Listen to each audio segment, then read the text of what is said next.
Hello বন্ধুরা, আজকে আমি চলে যাচ্ছি আমার বোনের মেয়ের অন্নপ্রাশনে।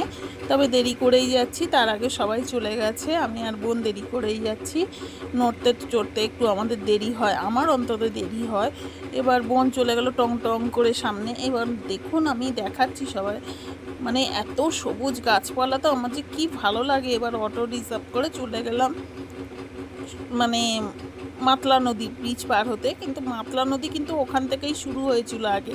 আমরা যখন ছোট ছিলাম তখন মাতলা নদী কিন্তু অতটাই বড় ছিল, মানে তখন পার হতে কতটা ভয় লাগতো। এখন দেখুন কইটুখানি হয়ে গেছে, যেটা আপনারা দেখলে মানে ভাবতে পারবেন না মাতলা নদী কেমন নাম হয়েছে। মাতাল থেকে মাতলা নদী নাম হয়েছে, মানে ভীষণ জোর ছিল এই মাতলা নদীর, যেটা মার কাছে বাবার কাছে শুনেছি।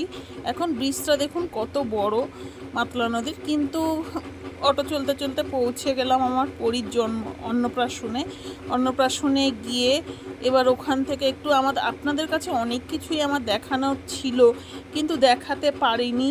হ্যাঁ, ও ঘুমাচ্ছে, এবার দেখাতে অনেক কিছুই পারিনি, বৃষ্টি হয়ে সব কিছু ম্যাচেকার হয়ে গেছে। আমাদের দেশের বাড়িও দেখানোর ইচ্ছা ছিল, অবশ্যই পরের ভিডিওতে দেখাবো আপনাদের।